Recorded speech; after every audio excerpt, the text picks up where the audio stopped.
Greetings. I am Nicholas Goodella Holmes, a dual-enrolled high school student with the University of Michigan, Flint. Today, I offer my reasoned opposition to the resolution. The goal of respect for extraterrestrial life systems is a noble and just goal, one I would not challenge. But in this debate, we must first consider three questions about whether this resolution would successfully accomplish this goal. First, is now the time to act to protect alien life? Will such actions harm ourselves as well as our advancement? And, finally, is international law the correct method of resolving this issue currently? And the answers to these questions will reveal that the resolution must be opposed. For millennia, humans have dreamt of life beyond Earth, but we have yet to encounter ET or even find any solid evidence that even a single-cell organism has ever lived beyond the confines of our blue planet. Therefore, is it not premature to add to international law protections for such life forms before we even know if they exist? According to Dr. Marie George, a professor of philosophy at St. John's University, any ethical obligation to alien life would be based on the context of the situation and the type of life that is encountered. We cannot regulate such protections for life forms long before we even discover them. Would they be harmful to us? Would we be harmful to them? Would they benefit from us? Would we benefit from them? These questions must be answered before any sensible solution can be reached, but we cannot even come close to answering them at the present time. According to Dr. Janet Seifert, who studies the origins of life at Rice University, we cannot even answer fundamental ethical questions of life on Earth, such as stem cell research, on a national level. Then how could we dream of answering similar questions about organisms that we do not even know if they exist on an international level? Further, any international regulations implemented today could greatly harm future space exploration and human advancement. According to Dr. Seifert, such extraterrestrial life forms could offer a priceless picture into the origins of life even on Earth.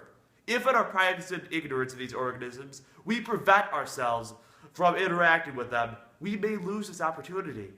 It has been nearly half a century since a person touched foot on the moon. It will surely be long before we reach far more distant bodies that could house life. And by that time, we would know more about the scientific issues involved and could make a more reasoned decision. According to Dr. Seifert, we cannot currently even describe a definition for what it means to be alive. To act now would be like a medieval alchemist prescribing chemical safety rules for a modern scientist. Further, international law is surely not the method to solve this issue. According to Dr. David Casper, a philosophy professor at St. John's, there is serious doubt that international law has any legitimacy at all, as law requires enforcement and international law has no such mechanism. For over a century, people have tried to use international law, and have usually failed. In one ridiculous attempt, most countries, including Germany, signed the Kellogg-Briand Pact in 1928 that literally outlawed war. This, of course, being 11 years before the most terrible war in human history, the Second World War, broke out. According to America, A Narrative History, we can clearly see that an international law has no enforcement and is entirely useless. The proposition side has argued that such protection should be put in place due to the current environmental issues on Earth. However, we have tried to implement international agreements to regulate earthly ecology, which have clearly failed based on the dire situation that side proposition has described.